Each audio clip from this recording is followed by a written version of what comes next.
All right, guys, what's going on? Welcome in. And this one, I wanted to cover two reports that came out this morning. One came out like 2 minutes ago, and then one came out earlier on this morning and is kind of obvious, but it's also good to kind of get that clarification to really get it out there. But, and by the way, I know I'm doing a lot of phone videos lately. It's just because I have company over at my place. But let's talk about the first report, the most recent one. Adam Schefter of ESPN is reporting that there is a little bit of a crossroads between the Green Bay Packers and Aaron Rodgers. League sources, according to him, league sources believe that the Green Bay Packers would like to move on. They would prefer to move on from Aaron, just like they did with Brett Favre all those years ago when he initially got traded to the New York Jets. Right around the same age, I believe Favre was 38 at the time. And then, of course, Rodgers right now is 39. So it's just a weird situation, especially because we're talking about the Jets here, how, history could potentially repeat itself. But, I got to be honest, I'm looking at it from Green Bay's perspective. And after doing that video, that collab video I did with Alex, Bosrowski Productions, it does make sense from the Packers' point of view to move off of an expensive 39-year-old quarterback.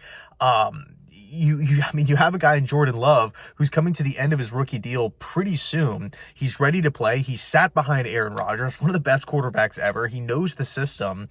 That team is, like, when you think about like the really, really good players that the Packers possess on both sides of the football, they're all relatively young, right? I mean, I'm thinking like there's a lot of good young players. And if you're Matt LaFleur, you could be looking at Aaron Rodgers Jordan Love saying, this guy's ready to go. This is my quarterback. I drafted him a couple years ago out of Utah State when he fell to the bottom of the first round. Like, I like him a lot. He's ready to go. He's chomping at the bit. He feels confident in himself. Now I can move on from Aaron Rodgers, get rid of the drama, save a bunch of money in the long term here, and replenish this team with a nice haul back in return, whether that's young players, whether that's draft picks, or a combination of both. So I completely get it from Green Bay's perspective. The only thing I'm somewhat worried about, if you are a Packer fan, or you're a Packers executive, you look at that division. It does not look like the Lions are slowing down anytime soon. 2 first-round picks for them. A healthy Jameson Williams next season. Ben Johnson's coming back. Jared Goff coming off the great year. I love the direction that the Lions are going in. Minnesota, double-digit wins, playoff team, first year under KOC. And then the Chicago Bears, worst team in football record-wise, but they got a young quarterback in Justin Fields. They got over $100 million in cap space.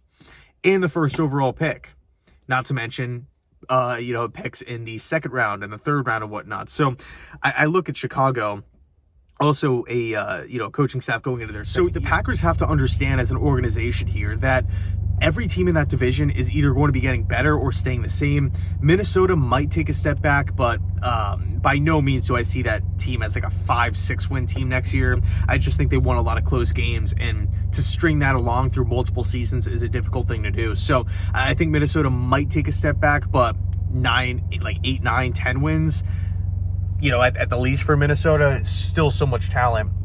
But the bottom line is this: if you are the Green Bay Packers, you have to have a bulletproof plan if you want to move off of Aaron Rodgers, right? A future Hall of Famer, a guy who's really carried the franchise throughout the course of his playing career there. Whether it's not having enough weapons, whether it's playing with bad defenses, the later days of Mike McCarthy, it just seemed like Aaron Rodgers was always carrying the load, always shouldering all the responsibilities of the team.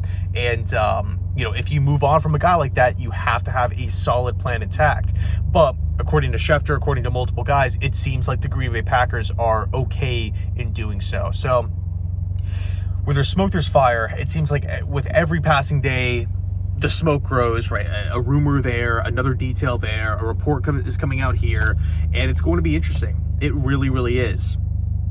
Now, the second report is from CBS Sports, and this one's super obvious, but it's nice to kind of hear some clarification on it, assuming the report is actually true.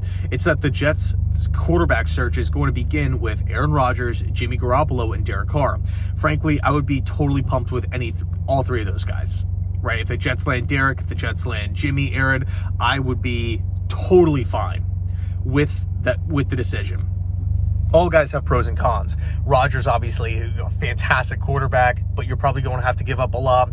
You have to worry about him maybe retiring at the end of the season. Do you get 1 year with Aaron Rodgers, 2 years with Aaron Rodgers? He brings the drama over as well.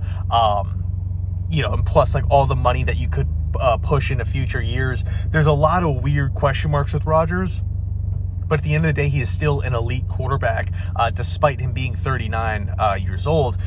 Derek Carr, I'm going to make a separate video on that, why I still really love Derek. I know it might not be the most popular thing to say, but man, I just got to be honest here, and I love Derek Carr, and I love his fit with the New York Jets moving forward. And then Jimmy G is the cheapest option for sure. That's a guy that you can sign on a cheap 2-year deal, maybe even a 1-year deal, but I would lock Jimmy in for 2 years.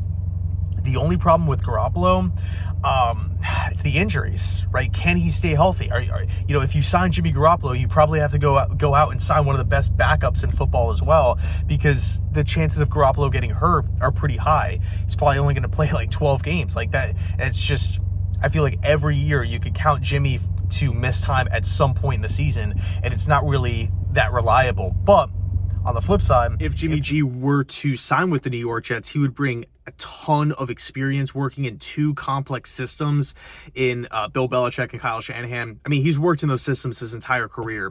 This guy understands offense. He knows where to go with the football, and I think really that's what the Jets need. I mean, that was one of the main things I was harping on last season, every recap video. Can the quarterback just throw the football to the right target, to open guys? And Jimmy G does a really good job with that, his quick release and everything. He has playoff experience. He has Super Bowl experience. It's just the injuries. That's the only problem that I have with Jimmy. Because you look at him as a guy, the players rally behind him. It seems like everybody buys into what Garoppolo has to say. He's not a divider by any means. He's kind of a uniter. And it should be interesting. But yeah, the big news, obviously, the Adam Schefter report with Aaron Rodgers. Let me know your thoughts down below in the comment section. And as always, go Jets.